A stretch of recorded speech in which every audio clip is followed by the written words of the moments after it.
Si vous voulez bien, on va lire dans nos Bibles, si vous voulez bien, un passage dans Colossiens, donc dans Colossiens, au premier chapitre, Colossiens, Éphésiens, Philippiens, Colossiens, voilà. Premier chapitre, on avait vu l'autre jour une première partie sur ce message intitulé « Rempli de connaissances ». Et évidemment, c'était le désir de l'apôtre Paul que les chrétiens de Colosse puissent donc être remplis de la connaissance de la volonté de Dieu. On va lire, si vous voulez bien, à partir du verset 9, Épître de Paul aux Colossiens, premier chapitre, verset 9. C'est pour cela que nous aussi, depuis le jour où nous en avons été informés, nous ne cessons de prier Dieu pour vous et de demander. Et regardez quelle sorte de demande donc l'apôtre Paul fait en leur faveur, et de demander que vous soyez remplis de la connaissance de sa volonté, en toute sagesse et intelligence spirituelle, pour marcher d'une manière digne du Seigneur et lui être entièrement agréable, portant des fruits en toutes sortes de bonnes œuvres et croissant, grandissant, progressant par la connaissance de Dieu. Fortifié, donc fort, voyez, affermi, fortifié à tous égards par sa puissance glorieuse, en sorte que vous soyez toujours et avec joie, persévérants et patients. Alléluia.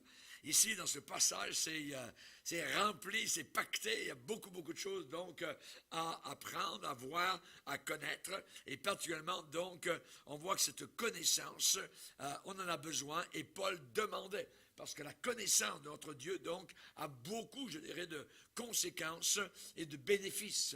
Moins je connais Dieu, eh bien, moins je participe aux bénédictions de Dieu. Plus je connais Dieu, plus, évidemment, je suis en croissance, je suis donc dans un style de vie plein de fermeté, d'assurance, donc, et évidemment, ça change totalement. Donc, il ne faut pas qu'en cours de route de ma marche chrétienne, je m'arrête d'apprendre. Il ne faut pas que je m'arrête de connaître. Il faut que je continue à connaître de plus en plus ce Seigneur de gloire. Et particulièrement ce soir, nous allons voir donc comment le connaître. Comment le connaître? Eh bien, on sait qu'on peut le connaître à partir de différentes choses qui existent autour de nous. Par exemple, si vous prenez dans l'Épître aux Romains, et ce soir on va aller dans différents passages donc de la parole de Dieu, dans Romains, premier chapitre, il est dit particulièrement que par les ouvrages de Dieu, les œuvres de Dieu autour de nous, eh bien, on apprend à le connaître. Dans Romains, premier chapitre, et au verset 19, il est dit car ce qu'on peut connaître de Dieu est manifeste, ça c'est clair, c'est visible, et manifeste pour eux, Dieu le leur ayant fait connaître. Alors, qu'est-ce que Dieu leur a fait connaître? Qu'est-ce qu'il nous a fait connaître? En effet, les perfections invisibles de Dieu, sa puissance éternelle et sa divinité se voient comme à l'œil. Donc, c'est visible. Comment ça? Depuis la création du monde, quand on les considère dans ses ouvrages. Donc, ici, on nous dit particulièrement qu'on peut connaître Dieu, sa puissance, sa divinité, son autorité, voyez, et ses perfections que nous ne voyons pas, mais je dirais que une peinture dit beaucoup de choses sur le peintre. Et la création autour de nous dit beaucoup de choses sur le Créateur. Voyez. Et ici, donc, on peut connaître Dieu. Comment le connaître? Puisque Paul dit qu'il faut apprendre à le connaître de plus en plus, particulièrement, premièrement, donc par ses œuvres autour de nous. La puissance de Dieu. ces étoiles, la nuit, quand on est là, tout petit, comme une petite fourmi devant ces bolides célestes qui sont au-dessus de nos têtes, voyez, eh bien, ça nous parle évidemment de la puissance de Dieu. Et ici, il est dit ce qu'on peut connaître de Dieu, et au verset 20, Paul le dit, les perfections invisibles de Dieu, sa puissance éternelle, sa divinité, se voient comme à l'œil, se voient comme à l'œil dans sa création. Cela n'est pas arrivé, bing bang, voyez, comme le pape veut nous le dire, voyez, c'est le pire des incrédules, ce pape actuellement est un esprit d'antichrist abominable, voyez, toutes les religions sont bonnes, ainsi de suite, et donc, on voit vraiment donc qu'il y a une œuvre, évidemment, donc, de minage, voyez, et ça a toujours été d'une certaine manière, la manière de l'Église romaine de travailler contre la vérité, et le seul moyen, je dirais, qu'ils ont à leur disposition, exactement comme la grande prostituée d'Apocalypse 17, c'est la séduction. C'est la séduction, séduire. Comme ils n'ont pas de pouvoir de se battre en faveur de la vérité, alors ils séduisent. Séduisent par leurs vêtements, leurs bâtiments, leur Saint-Pierre de Rome, les rassemblements, un pape, un papa mobile, tout ça, et tout cela, voyez, donc impressionner, voyez, et évidemment, c'est le seul moyen. Mais la vérité reste la vérité. Et la vérité est indivisible, elle est immuable, elle ne change pas, et tous ceux qui ont levé le poing contre la vérité, leur petit poing a craqué, c'est cassé, et la vérité est demeurée. Donc comment connaître Dieu? Eh bien ici il est dit ce qu'on peut connaître de Dieu est manifeste, c'est manifeste. Dans le psaume 19, il est dit les cieux racontent la gloire de Dieu, et l'étendue manifeste l'œuvre de ses mains. L'étendue, le ciel, le coucher de soleil, la lune qui se lève, la création qui est autour de nous si belle et si merveilleuse, évidemment nous parle donc de ce Dieu. Maintenant je veux le connaître, je veux, il m'a sauvé, il s'est révélé, alléluia, et maintenant j'ai si peu de temps sur la terre qu'il me reste pour apprendre le connaître, avant d'arriver finalement donc où j'aurai plus besoin de foi et où je le verrai donc et je marcherai donc face à face. En attendant, j'ai ma boussole, j'ai ce livre, la parole de Dieu, donc, qui veut m'aider à le connaître. Donc, comment le connaître? Par les ouvrages. Deuxièmement, par la parole. La parole. La parole de Dieu est très importante, voyez. Le connaître par la parole. Ce que Dieu dit, voyez, et quand ce qu'il parle, c'est la parole de Dieu, ce que nous avons entre les mains, voyez. Et on sait particulièrement que pendant, je dirais, des siècles, nos frères et sœurs chrétiens, des premiers siècles, deuxième siècle, ils n'avaient pas, comme nous, une Bible entre leurs mains, voyez. Et donc, ils avaient cependant quelque chose, c'est que ils avaient la Bible existait, il y avait les parchemins, les prédicateurs, et il y en avait quelques-uns comme cela, mais ils avaient quelque chose que nous avons perdu, la mémorisation. Ils étaient capables de mémoriser des passages entiers de la parole de Dieu. Et cela, évidemment, je dirais, pour combler cela, il y a eu l'invention de l'imprimerie. Remercions le Seigneur pour Gutenberg, voyez, qui a donc inventé donc le livre, l'imprimerie, voyez. Et nous avons maintenant à notre disposition la parole de Dieu. Ce livre me fait connaître Dieu. Dès que j'ouvre ce livre, eh bien c'est Dieu qui est là, qui me parle derrière mon épaule. J'ouvre ce livre et là, il y a des gens qui donneraient, je dirais, un paquet d'argent pour avoir une Bible entre leurs mains. On le voit et on l'a vu dans les pays communistes, particulièrement lorsqu'ils recevaient une Bible, voyez, et les Bibles étaient très rares, voyez, il y a juste 50 ans, voyez, dans les pays de l'Est, eh bien, ils se mettaient à pleurer, ils avaient une Bible pour eux, un missionnaire, quelqu'un leur donnait une Bible, voyez, et cela était pour eux quelque chose d'inimaginable. Ils serraient cela, ils pouvaient passer des heures, des nuits entières, juste à lire la parole donc du Seigneur. C'est par la parole, évidemment, qu'on apprend à connaître Dieu. Notre amour de Dieu se mesure par rapport à l'amour que nous avons pour la parole, voyez, pour la parole. Comment j'aime ce livre. Voyez, comment j'aime ce livre. À quel niveau j'aime ce livre. Il nous a parlé par les 10 commandements qu'il a donnés à Moïse. Rappelons-nous, voyez, c'est la parole de Dieu. C'est ce qui sort de la bouche de Dieu. Jésus dit, l'homme ne vivra pas uniquement de pain naturel, mais de toute parole qui sort de la bouche du Seigneur. Et aussi, il y a un autre, je dirais, élément qui nous aide à connaître Dieu, non seulement la création, non seulement la parole, mais nous avons le Seigneur Jésus. Lui-même, en personne, cet homme, voyez, qui est venu d'en haut, et qui est reparti en haut, gloire au Seigneur, Jésus-Christ, le Fils unique qui est dans le sein du Père et celui qui nous l'a fait connaître. C'est Jean qui dit cela. Jésus nous a fait connaître le Père. Celui qui m'a vu a vu le Père. Voyez, Jésus n'est pas le Père. Jésus est Jésus, il est le Fils. Mais le Fils est comme le Père est comme le Fils.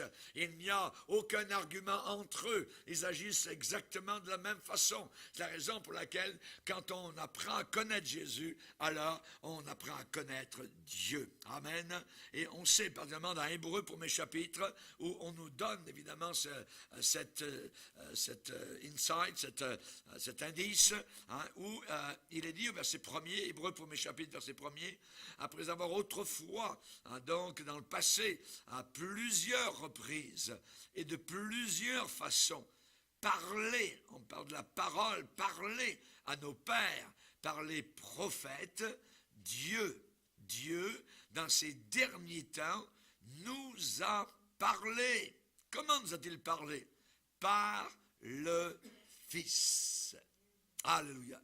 Il nous a parlé par le Fils, au moyen du Fils, que Dieu soit glorifié, Jésus. Et j'ai besoin d'apprendre à connaître Jésus.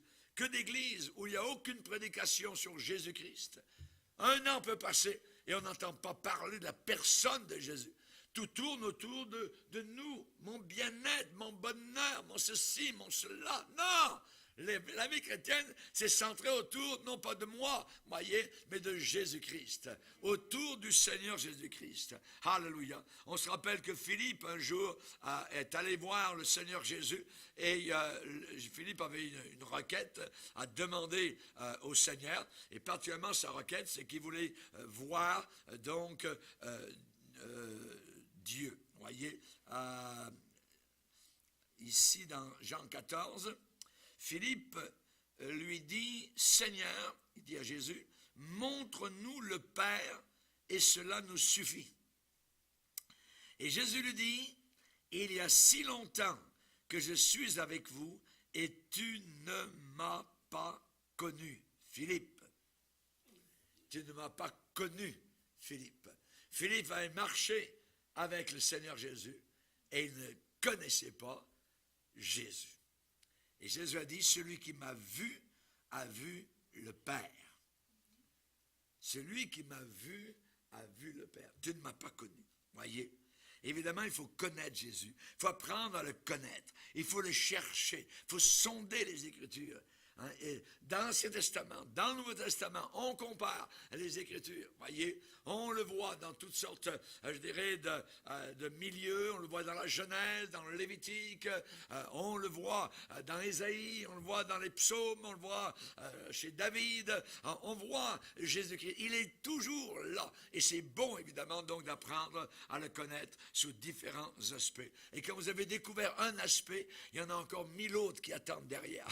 On pense qu'on est arrivé, et chers amis, le Seigneur c'est infini, il est infini, amen, et c'est bon évidemment d'apprendre à le connaître. Donc, comment le connaître? Par ses ouvrages, par la parole, par Jésus-Christ, et aussi un autre moyen qui nous aide à le connaître, c'est ce que vous vivez, les éléments dans lesquels le Seigneur se manifeste.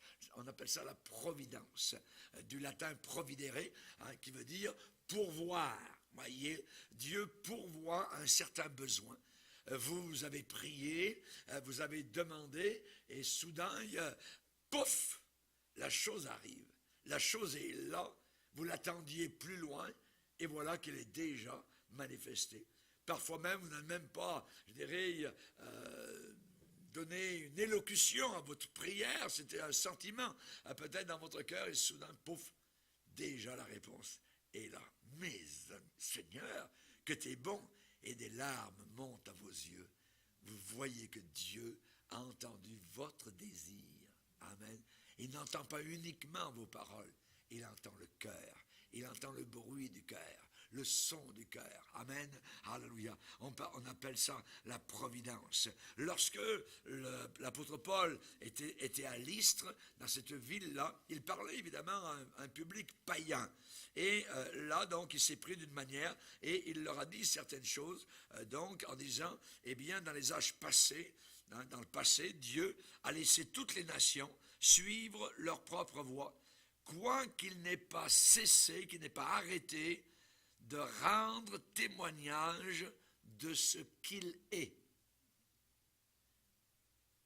Le Seigneur n'a pas arrêté de rendre témoignage de sa personnalité, de ce qu'il est, de sa bonté. Et ensuite, il va dire, Paul va ajouter, comment ça?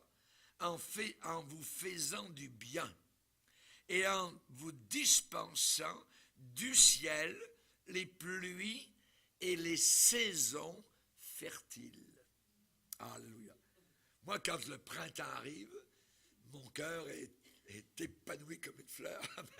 Je bénis le Seigneur, c'est merveilleux ce que tu fais, Seigneur. La sève remonte dans les arbres, les oiseaux commencent à chanter, les jours rallongent. Alléluia. Mais c'est la bonté de Dieu. Après une période de sécheresse un peu longue, soudain une belle petite pluie, et non pas une pluie qui tombe pour tout dévaster. On dirait que c'est mesuré, c'est doux, et c'est fertilisant pour la terre. Merci Seigneur. Que tu es bon, Seigneur. Et les païens ne voient rien de ça, voyez. Et pourtant, nous les chrétiens qui avons les yeux ouverts, on voit donc la bonté du Seigneur. Il rend témoignage de ce qu'il est par sa providence. Amen. Il y a un livre dans la Bible qui est un livre providentiel. Peut-être un jour je ferai des prédications à ce sujet-là. C'est le livre d'Esther. Dans le livre d'Esther, c'est le seul livre de la Bible où le nom de Dieu n'est pas mentionné. Dans tout le livre, on voit à aucun endroit l'éternel Dieu ou quoi que ce soit, ou le Seigneur, ou Dieu. À aucun endroit, il n'est mentionné. Mais il est partout. Il est partout dans sa providence. Il a agi au travers d'Esther, un repas, amant le méchant, et finalement pour arriver à faire pendre, je dirais, le méchant, et à donner la victoire, donc, à celui qui semblait si faible. Alors, il y a la providence de Dieu. Dieu pourvoit à nos besoins, à nos situations, et ça nous aide à le connaître. C'est la raison pour laquelle il est bon de chérir les expériences que nous faisons nous-mêmes comme chrétiens au travers de notre marche chrétienne et de ne pas les oublier. Et de nous rappeler comment Dieu a agi dans le passé, comment il a pourvu, comment il nous a aidés. On pensait ne pas y arriver. On pensait que cette facture, on ne pourrait jamais être payée. Et elle a été payée. On pensait que jamais on guérirait de cette maladie. Et voilà qu'on est de nouveau en bonne santé. On s'est vu sur un lit de malade, et, tout faible, jamais je m'en sortirai, j'ai plus de force, Seigneur. Ça. Et voilà que la force est revenue, et la santé a jailli de nouveau. Le Seigneur vous a touché dans sa bonté. Ça, c'est merveilleux de garder donc précieusement ces témoignages. Amen. Donc, comment connaître le Seigneur? Ses ouvrages grandioses, la création, la parole, qui nous parle de Dieu par Jésus-Christ lui-même, cette personne merveilleuse donc qui nous fait connaître Dieu le Père, et aussi donc la providence de Dieu. Que de bénédictions découlent de la connaissance de Dieu. Et nous avons si peu de chrétiens bénis aujourd'hui parce qu'ils connaissent si peu le Seigneur. Ils connaissent peu le Seigneur. Plus on connaît Dieu, plus on est béni. Voyez, plus on est tranquille, plus on est en paix, plus on laisse le Seigneur donc se manifester. Amen. Il y a un temps, un pasteur disait, il y avait un temps où je travaillais pour le Seigneur. Maintenant, j'ai compris, je laisse travailler Dieu pour moi. Ça change, évidemment. On comprend l'attitude, c'est de laisser le Seigneur. Amen. Auparavant, nous conduisions notre vie, notre voiture, on était au volant. À un moment donné, on a pris la place du voisin, vous voyez, et on a laissé le Seigneur prendre le volant. C'est lui qui conduit donc toute notre vie, et on est en paix, on est tranquille, on est en meilleure santé, on dort bien mieux, et ainsi de suite. Donc c'est Dieu, évidemment, donc il prend soin de chacun de ses enfants. Il l'a promis, je ne te délaisserai jamais, je ne t'abandonnerai jamais. Donc, fort cette connaissance-là, on peut aller donc de l'avant. Amen. Que de bénédictions, la justice, la bonté, l'équité, la fidélité. Voyez, il est dit au psaume 89, la justice et l'équité sont la base de ton trône. Alléluia. La bonté et la fidélité sont devant ta face. Alléluia.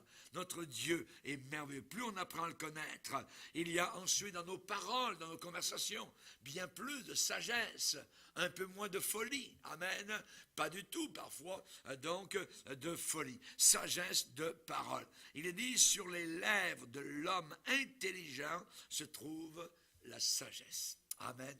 Et cela vient uniquement de la connaissance de Dieu et de sa parole. Des paroles pleines de charme, bouillonnent, vous voyez, bouillonnent dans mon cœur. Ah ouais.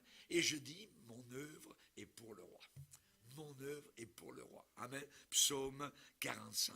Alléluia. La connaissance de Dieu. J'ai noté, là, je vais vous les donner, on ira ensuite à la prière.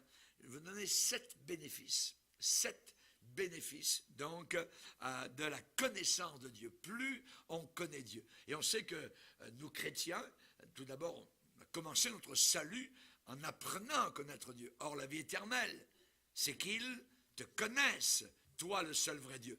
Mais cette connaissance, elle peut être très petite et elle peut progresser, voyez, et elle peut donc s'améliorer, aller de l'avant, comme un enfant, un bébé, il connaît ses parents, voyez. Au début, il connaît ses parents juste par la chaleur du sein maternel, voyez. Mais ensuite, ses yeux s'ouvrent, il voit papa, il voit maman, tout ça. Il reconnaît le son de sa voix. Ensuite, il grandit, il marche, voyez. Et là, il apprend donc à connaître d'une façon totalement différente ses parents. C'est la même chose avec Dieu. Auparavant, oui, on connaît Dieu, tout ça, mais plus on grandit, ce Dieu se révèle, ce Dieu vient marcher avec nous, il nous parle, il nous rencontre, il nous montre ceci, il fait des choses, il ouvre des mers rouges, il abat des Jéricho, il fait tomber des Goliaths, il y a toutes sortes de choses qu'il fait donc pour son enfant qui sont donc merveilleuses. Et nous allons noter ce soir 7 choses que la connaissance de Dieu donc accomplit. Premièrement, la connaissance de Dieu fait vivre. Fait vivre. La connaissance de Dieu ne fera jamais mourir. La connaissance de Dieu vous fait vivre. Ecclésiaste 7, verset 12. Il est dit, à l'ombre de la sagesse, on est abrité, comme à l'ombre de l'argent. Les riches, ils se placent à l'ombre de leur magot, de leur argent, ils se pensent à la sécurité. Mais nous, comme chrétiens, à l'ombre de la sagesse.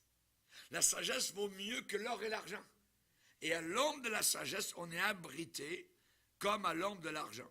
Mais il y a un avantage de la science, et dans la Bible, science, c'est toujours connaissance de Dieu. Il y a un avantage de la science, c'est que la sagesse fait vivre ceux qui la possèdent. C'est ça qui nous fait vivre. C'est ça qui nous maintient en vie. Alléluia.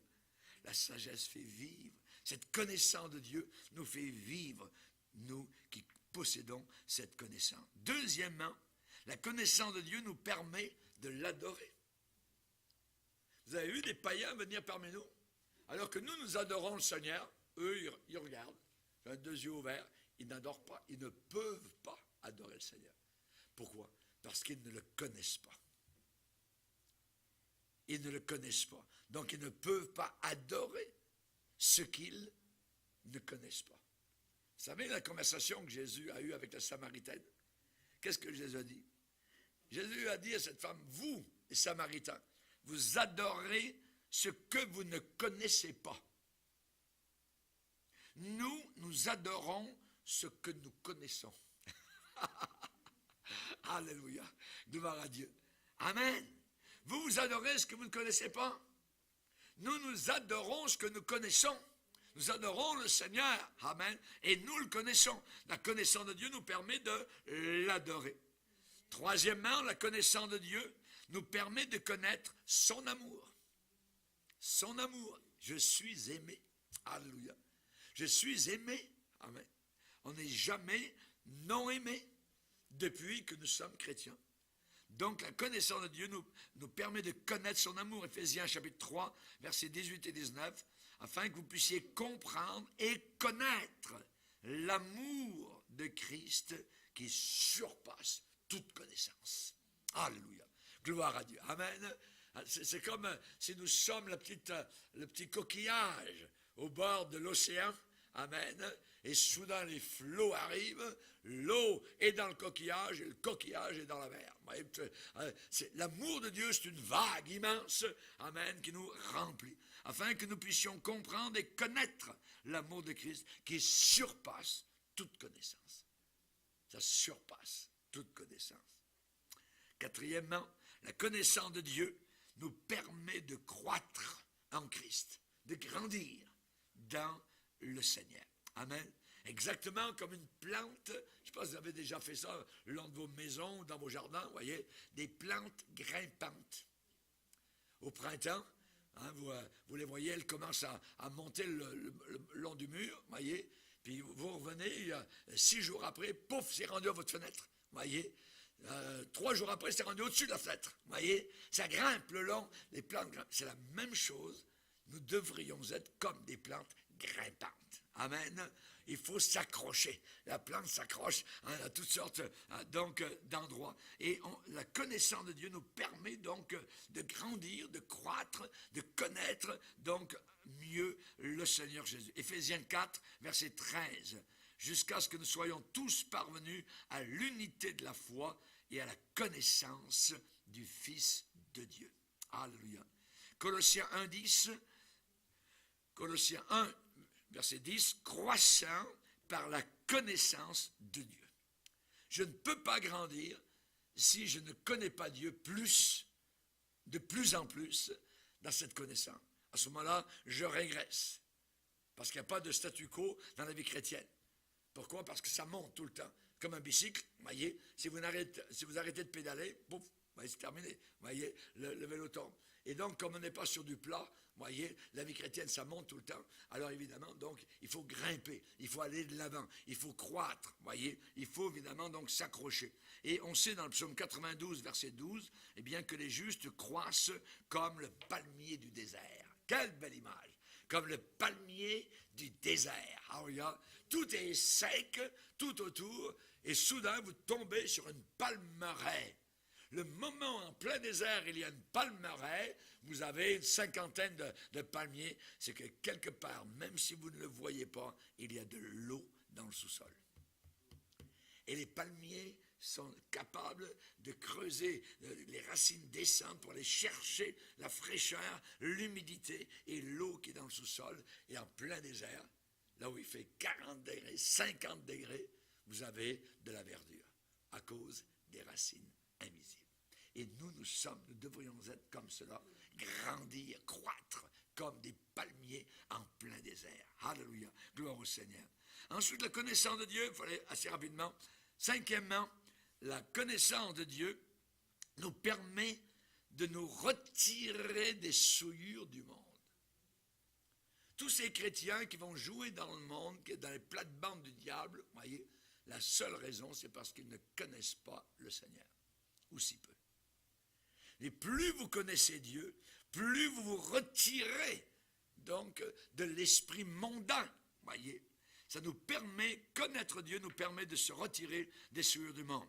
Dans 2 Pierre 2, 20, il est dit, 2 Pierre 2, 20, après s'être retiré des souillures du monde par la connaissance du Seigneur et Sauveur Jésus-Christ. Par la connaissance du Seigneur et Sauveur Jésus-Christ, on se retire des souillures, de la saleté, la pourriture, l'impureté, le diabolisme donc qui existe dans ce monde. Rapidement, sixièmement, la connaissance de Dieu multiplie la grâce et la paix. Alléluia. la grâce et la paix. Alléluia. Gloire au Seigneur. Et si vous voulez voir des gens, évidemment, pleins de grâce, on appelle cela des gens gracieux. Amen. Et dans l'Église de Dieu, nous devrions tous être gracieux. Amen. Puisque nous avons été graciés. Alléluia. Amen. Et la connaissance de Dieu va continuer. Plus vous connaissez Dieu, plus cette grâce va se multiplier et plus cette paix aussi donc va être en progression. 2 Pierre 1, verset 2, que la grâce et la paix vous soient multipliées par la connaissance de Dieu et de notre Sauveur Jésus-Christ. Donc, la grâce et la paix vous soient multipliées par la connaissance, cette connaissance de Dieu. C'est formidable. Amen. Donc, plus de paix, plus de grâce. 7e, alléluia. Et finalement, la connaissance de Dieu apporte tout ce qui contribue à la vie et à la piété. Tout ce qui contribue à la vie et à la piété nous vient par la connaissance de Dieu. 2 Pierre, 1er chapitre, verset 3, comme sa divine puissance nous a donné tout ce qui contribue à la vie et à la piété au moyen de la connaissance de celui qui nous a appelés. Amen. Au moyen de la connaissance de celui qui nous a appelés. Amen. Donc, on a tout ce qui contribue à la vie et à la piété. On comprend évidemment l'apôtre Paul qui écrivait aux Philippiens en disant, eh bien, je considère maintenant toute chose comme une perte à cause de l'excellence de la connaissance de Jésus-Christ. Amen. Afin de connaître Christ. Mais est-ce qu'il ne le connaissait pas? Est-ce qu'il n'avait pas été sauvé? Oui, oui. Il avait été sauvé, mais il voulait continuer à le connaître de mieux en mieux, de plus en plus dans la progression. Voyez, il voulait évidemment aller plus loin et il considérait toute chose comme une perte par rapport à cette connaissance donc du Seigneur Jésus-Christ. Alléluia. Gloire à Dieu. Et ce soir, on va aller donc dans la prière, on va lui parler, on parle à quelqu'un, amen, qui est merveilleux, qui est glorieux, qui n'est pas contre nous, qui nous aime, alléluia, qui nous a pardonné, qui nous pardonne en cours de route, alléluia, et qui est toujours là pour nous aider, amen, à aller de l'avant. Le connaître, à Dieu. Que Dieu soit béni, on parle ce soir de la connaissance de Dieu, amen, rempli de la connaissance, alléluia. Vous savez comment les serviteurs à Cana ont rempli les vases jusqu'au bord. La Bible dit jusqu'au bord. Et nous voulons être remplis jusqu'au bord. Amen. La pleine capacité de ce que nous pouvons absorber de la connaissance de notre Dieu. Alléluia. Gloire à Dieu. Et nous allons voir particulièrement maintenant le danger et les responsabilités et les abus par rapport à la connaissance de Dieu. Tout d'abord, il y a un danger. Quel danger? Eh bien, le danger du manque de connaissance de Dieu. Du manque de connaissance de Dieu. Et c'est dans Osée où il est dit, mon peuple est détruit parce qu'il lui manque la connaissance. Destruction, donc, du peuple de Dieu, éparpillement, division, folie, tout ce que vous voyez, par rapport, donc, au manque de connaissance de Dieu. J'ai écouté aujourd'hui un prédicateur africain qui est en train de devenir un faux prophète. Lui, ce pasteur, il sort de son corps maintenant et il visite les chrétiens. Voyez, il s'appelle Karambéry. Il est du Burkina Faso, mais il visite le Québec de temps en temps ici. Il prêche de temps en temps. Et c'est bon de savoir, évidemment, donc, il sort de son corps, il dit que maintenant, et on le voit en train de prêcher donc aux chrétiens, il parle d'une 4e dimension. Imaginez, donc, on avait déjà eu Yonggi Cho qui avait parlé de la 3e dimension, et ce Yonggi Cho aujourd'hui est en prison, donc en Corée, à Séoul, donc là où ça l'a mené, toutes sortes de difficultés. Des gens parfois qui ont bien commencé et qui ensuite dérapent, dérivent, tout ça, et attribuent à la parole de Dieu ce que la parole de Dieu n'a jamais enseigné. Donc, Carambéry, lui, se balade, voyez, de Paris, il peut se balader en Côte d'Ivoire, tout ça. Il fait de l'occultisme. Il retourne véritablement, donc, de ce qu'il faisait, de ce que les Africains font dans l'occultisme, donc, et donc, on voit que cela est quelque chose d'abominable, voyez. Donc, il tient, évidemment, tous les gens qui sont à ses pieds dans la terreur, parce que certains chrétiens le voient apparaître, supposément, la nuit, ainsi de suite.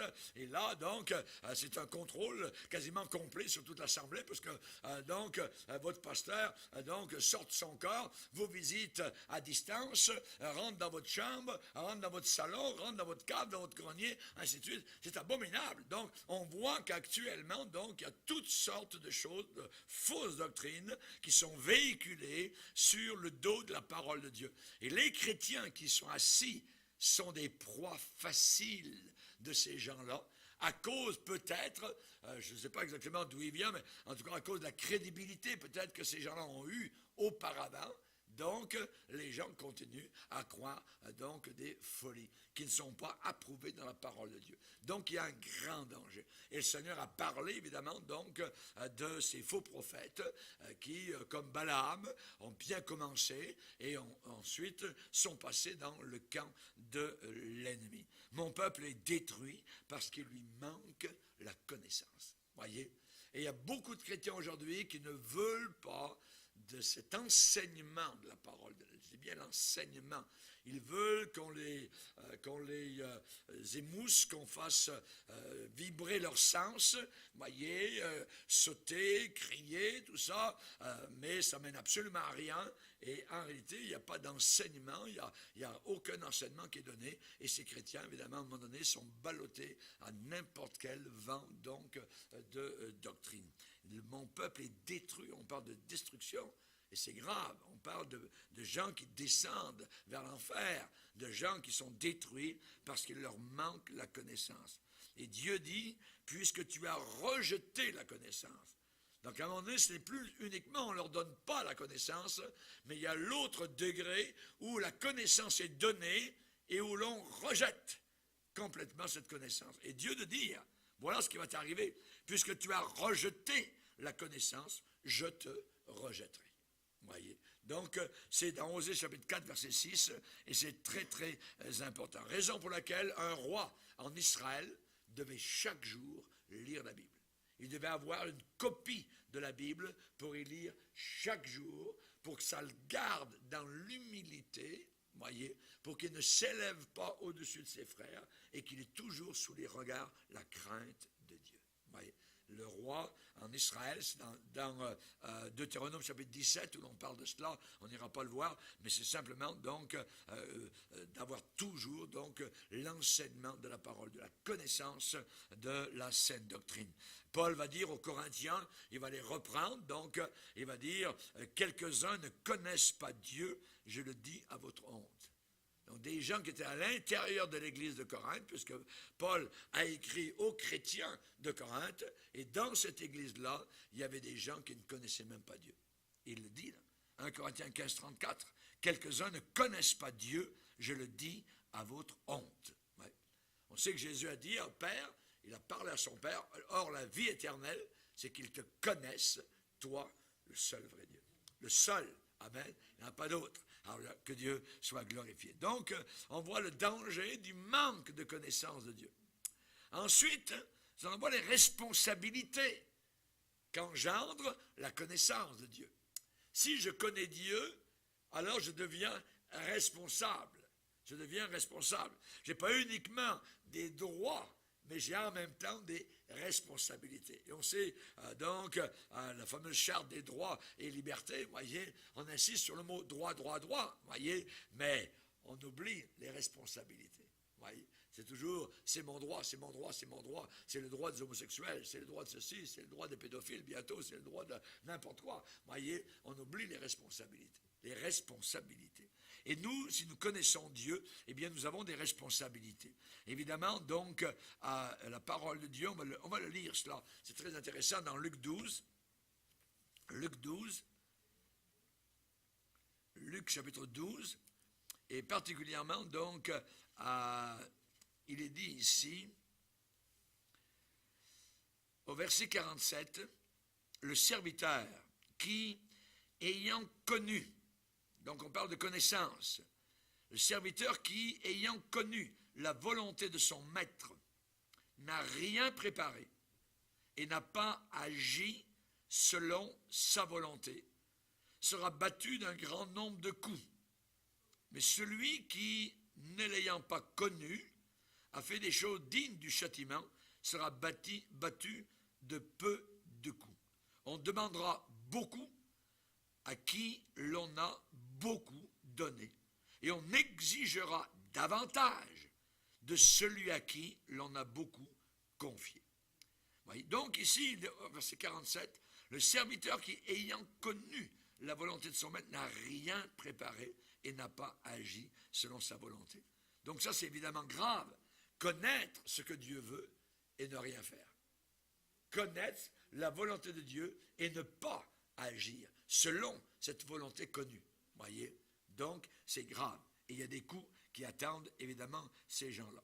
On sait particulièrement donc que le Seigneur dit, tu ne te détourneras pas de ce que tes enseignants, de bons enseignants, de bons pasteurs, tu ne te détourneras pas de ce qu'ils te diront, ni à droite ni à gauche.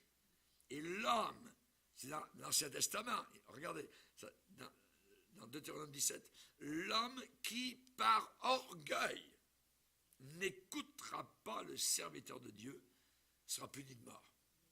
Dans l'Ancien Testament, on ne riait pas, voyez. Donc, si on n'écoutait pas l'enseignement du serviteur de Dieu, et on nous dit pourquoi certains n'écoutent pas, c'est l'orgueil. Voyez. S'il y a rejet de l'enseignement, c'est toujours l'orgueil. C'est toujours l'orgueil. Il faut recevoir avec humilité la parole de Dieu dans notre cœur. Oui. Ensuite, il peut y avoir non seulement les dangers, les responsabilités, mais des abus. L'abus de la connaissance de Dieu. Être rempli de la connaissance de Dieu, oui, mais pas seulement uniquement, j'apprends, ça. Notre curiosité est flattée, voyez, on apprend des choses. Oui, c'est très bien, évidemment, voyez, mais cette connaissance, elle nous est accordée toujours dans un but pratique, par rapport à notre vie. Oui. Ce que j'apprends, je le transforme, je dirais, en action, en réaction, en détournement loin du péché, ainsi de suite. Oui, je grandis dans les voies du Seigneur. Donc si cette connaissance, c'est juste une connaissance, j'apprends tout ça, et par orgueil, je connais plus que toi, tout ça, puis ainsi de suite, ça c'est dangereux. Et c'est là que Paul dit, la connaissance enfle, c'est enflé. Et on a des gens qui sont enflés, voyez, et dans les sectes, généralement, sont très enflés.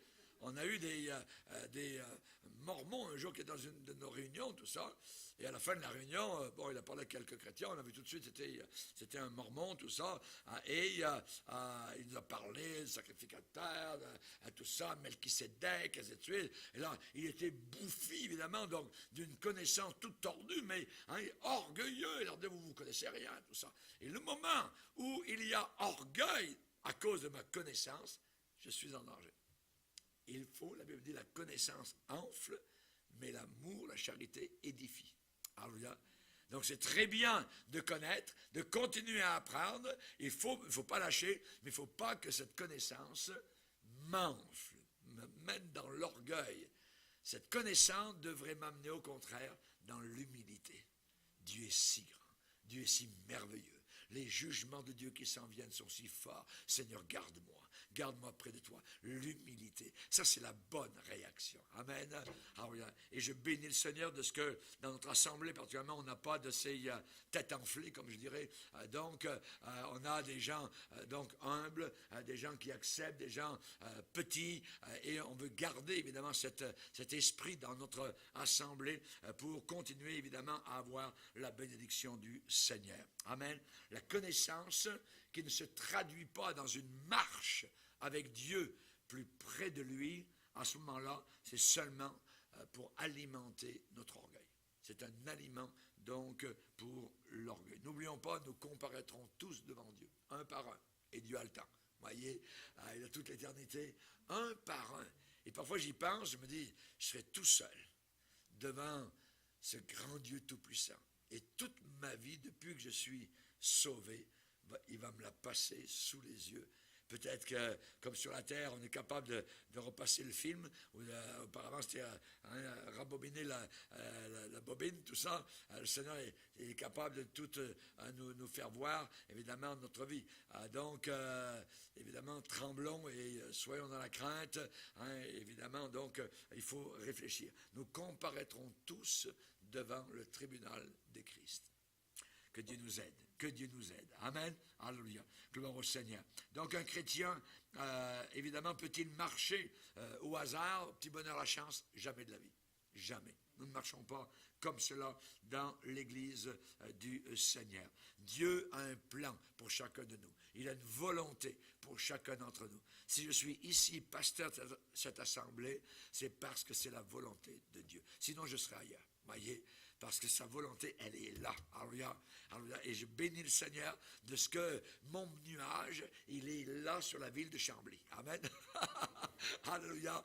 Et je remercie le Seigneur, alléluia, pour cette volonté. Je ne cherche pas la volonté tous les jours de Dieu. Voyez, il y a des gens qui cherchent la volonté de Dieu. Qu'est-ce que tu veux, Seigneur? Non. Voyez, oui, pour des actions, pour un travail, pour un déménagement, pour un mariage, oui, il faut avoir la volonté, mais on n'est pas toujours, je dirais, en train de demander au Seigneur, Seigneur, c'est quelle sorte de cravate que tu veux que je mette ce soir? Le Seigneur pourrait vous répondre, j'ai mis une tête sur tes épaules, donc serre-toi-en. Alors, donc, on n'est pas toujours, évidemment, en train de chercher, je dirais, la volonté du Seigneur pour des détails, voyez. Mais Paul priait pour les Colossiens pour qu'ils soient remplis de la connaissance de sa volonté. Et sa volonté, c'était vraiment donc pour leur vie, la place que nous devons, je dirais, avoir dans son corps. Et vous savez que Dieu a une place pour chacun de nous. À nous, évidemment, de nous y laisser conduire, de nous y laisser diriger. Vos voix ne sont pas mes voix. Amen. Et vos pensées ne sont pas mes pensées, dit le Seigneur. Alors j'ai besoin des voix de Dieu, j'ai besoin des pensées de Dieu, raison pour laquelle on prie le Seigneur, on le cherche, on demande, Seigneur, quelle est ta voix, quelle est ta pensée? Voyez, on sait que Dieu a préparé des œuvres d'avance pour que nous les pratiquions.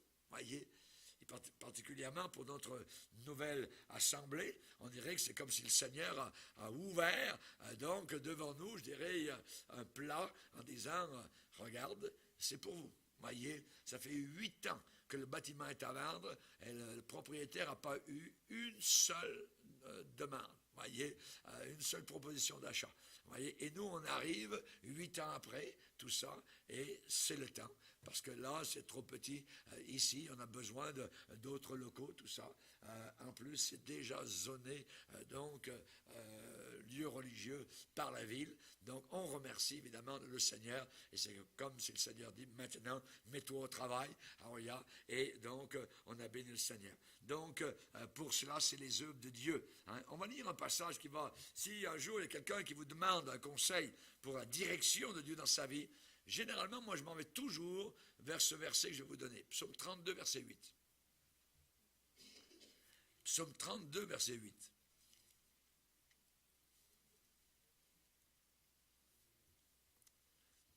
Je t'instruirai et te montrerai la voie que tu dois suivre. Je te conseillerai, j'aurai le regard sur toi. Ne soyez pas comme un cheval ou un mulet, une mule, une tête de mule, ou un mulet sans intelligence. On les bride avec un frein ou un mors dont on les part, afin qu'ils ne s'approchent pas de toi. Donc on parle évidemment d'animaux têtus. Le Seigneur dit, ne soyez pas têtus. Je vais t'instruire, donc je vais t'enseigner, voyez. Je te montrerai la voie que tu dois suivre. Vous allez voir l'index du Seigneur qui va vous dire, c'est là ta place, c'est là. Et là, il y aura une paix dans votre cœur. Il y aura une joie dans votre cœur. Voyez. Tout ce qui n'est pas de Dieu, c'est flou, c'est tristesse, c'est ce qui est de Dieu, c'est chaleureux, c'est joyeux, ce n'est pas froid, le fruit de la justice sera la paix, nous dit Ésaïe. Et le fruit de ce qui est de Dieu sera toujours la paix. La paix, vous allez la voir. Je t'instruirai, te montrerai la voie que tu dois suivre, je te conseillerai, j'aurai le regard sur toi. J'aurai le regard sur toi. Amen. Alléluia. Gloire au Seigneur. Et un autre, peut-être pour vous aider, Ésaïe 30, verset 21. Ésaïe chapitre 30 et le verset 21, où là on nous dit encore, tes oreilles entendront derrière toi la voix qui dira, voici le chemin, marchez-y, car vous iriez à droite ou à gauche. Donc, il dit que nos oreilles vont entendre derrière nous une voix qui nous dira, hé, c'est là le chemin, c'est là, marchez-y. C'est là que tu seras heureux, c'est là que tu auras la paix, c'est là que tu vas aller de l'avant. Hein? Tu entendras derrière toi. N'oubliez jamais, il y a des gens, parfois des chrétiens, qui ont peur de la volonté de Dieu. Qu'est-ce qu'il va me demander? Voyez, n'ayez pas peur. Pourquoi? Parce que la Bible dit que la volonté de Dieu, elle est premièrement bonne. Donc, c'est pas mauvais. Elle est agréable, elle n'est pas désagréable, et elle est parfaite. Parfait, un autre synonyme à parfait, c'est parfait. On ne peut pas aller plus loin que ça. Voyez, dans la volonté de Dieu, c'est exactement ce que Dieu veut pour toi. Amen. Elle est bonne, agréable et parfaite. Dans Romains 12, on lit cela. Donc n'ayez pas peur de la volonté de Dieu. Voyez, à vos yeux, ça peut paraître, c'est ça, laisse faire. Dieu agit parfois dans le ridicule. Voyez, laisse faire. C'est dans la volonté de Dieu, tu auras la paix, tu seras dans une attitude agréable, voyez, et tu seras dans le centre de la volonté de Dieu. Amen. Évidemment, les conditions à remplir pour que cette volonté s'accomplisse dans notre vie, il faut être spirituel et non pas charnel. Que de bévues ont été accomplis par des chrétiens charnels qui ont pris des décisions à tort et à travers, alors que ce n'était pas du tout. Ils ont perdu des années, voyez. Il faut apprendre à être sensible, la sensibilité à la voix du Saint-Esprit, voyez. Et c'est la raison pour laquelle il faut se mettre en écoute de Dieu, en écoute du Saint-Esprit. L'Esprit de Dieu dit à Philippe, va sur le chemin désert. Ça n'a pas de sens. Il y a des gens qui sont là, qui viennent d'accepter le Seigneur, des centaines, possiblement des milliers à Samarie. C'est lui le prédicateur, et le Saint-Esprit lui dit, quitte tout ça, va-t'en sur le chemin qui est désert. Il l'a fait. Ça veut dire qu'on peut entendre la voix du Saint-Esprit qui nous demande donc d'aller à tel ou tel endroit. Quand, par exemple, dans une réunion, l'Esprit a parlé, l'Esprit a dit, mettez-moi à part, donc Saul et Barnabas, pour l'œuvre à laquelle je les ai appelés. Et ils sont partis. Ça a été les premières missions. Ils sont partis. Première mission, c'était à Chypre. Et ils sont partis parce que le Saint-Esprit les avait conduits donc dans cette direction-là. Il faut apprendre à être sensible à la voix de Dieu. Que celui qui a des oreilles entende. Pour entendre, il faut écouter. Amen. Pour entendre, il faut écouter. Et je crois que nous avons besoin des oreilles, amen, ouvertes. Seigneur, parle-moi. Rappelez-vous, Samuel ne connaissait pas la voix de Dieu. Il était petit, il ne connaissait pas. Dieu, durant la nuit, avait dit son nom. Samuel, Samuel. Toc, il se lève, puis il va vers le sacrificateur. Ouais. Si tu n'es pas appelé, va te recoucher. Mais il avait bien entendu. Et le petit garçon était à se recoucher. Et de nouveau, Samuel, Samuel. Donc, il se relève. Sacrificateur Élie, tu m'as appelé? Non, je ne t'ai pas appelé. Mais la prochaine fois que tu vas entendre ton nom, tu te diras, parle Seigneur, car ton serviteur écoute. Alléluia. Ah, je trouve ça magnifique. Amen. Alléluia. Notre Dieu est bon. Amen. Il nous connaît par notre nom. Alléluia. Gloire au Seigneur. Il sait où nous sommes. Alléluia. Il faut que nous arrivions, je dirais, à syntoniser, amen, à que notre oreille soit sensible. On est tellement habitué au bruit de la terre, la musique partout, et ainsi de suite. Il faut parfois faire silence et se mettre devant Dieu. Entre dans ta chambre, ferme ta porte. Ferme ta porte, voyez. Et là, ton Père qui est dans le secret te voit et te le rendra. Amen. Que Dieu soit béni. Il faut être prêt aussi à faire la volonté de Dieu. On peut connaître la volonté de Dieu, puis, oh non, non, il faut être prêt, voyez, même si ça demande des sacrifices. Même si ça demande des sacrifices. Nous, avec André, on est comme dans l'armée avec le Seigneur. Et on a dû changer, donc, de maison très souvent. On a acheté des maisons. Parce qu'on s'est dit, ah, c'est là, on va rester 20 ans. Hein, puis il y a tout ça. Puis vous savez comment André, le décor, tout ça. Puis tout d'un coup, pouf, non. Il faut s'en aller. Il faut vendre. Ouais. Parce que Dieu, il est là. Il est le commandant en chef. Il nous appelle ailleurs, ainsi de suite. Et toute notre vie a été de se balader d'un côté et d'autre, achète, vend, ainsi de suite. On n'a jamais, on a connu, nous, certains pasteurs qui n'ont pas véritablement fait la volonté de Dieu parce qu'ils étaient liés par une maison. Liés par une maison, des briques et du bois. Oui. Ils n'ont pas voulu faire la volonté de Dieu. Et que le Seigneur puisse nous aider donc à faire cette volonté jusqu'à la fin. Oui. S'il nous dit tu vas rester là pendant 30 ans, aucun problème. Mais s'il nous dit tu restes là juste pendant 3 ans, ben, ok, pas de problème, c'est pas grave. On est à l'armée. Dans l'armée, on reçoit les commandements d'autorité supérieure. Un coup, bon, on est ici, un autre coup, toi qui nous envoie là-bas, un autre coup, voyez, on obéit. Voyez, il faut être souple. Et dans les choses de Dieu, il faut aussi être souple. Il faut apprendre à discerner la volonté, donc, de Dieu et notre volonté. C'est différent, notre volonté et celle de Dieu. Jésus a bien dit, rappelez-vous, Père, non pas ma volonté, mais que la tienne s'accomplisse. Que la tienne s'accomplisse. Jésus a dit aux disciples un jour, ma nourriture est de faire la volonté de celui qui m'a envoyé. Alléluia. Amen. Moi, je veux que, je me considère un peu comme votre professeur d'école. C'est comme si l'Église est une classe. Et je veux arriver devant le Seigneur, dire, Seigneur, regarde, amen, c'est mes gradués, amen, alors bien, ils ont grandi, on les a pris ensemble à un certain niveau, et au travers de la prédication, de l'enseignement, au travers des pâtures, amen, spirituelles, eh bien, les voilà, Seigneur, et ils ont tenu le coup jusqu'à la fin, amen, que Dieu soit béni, amen.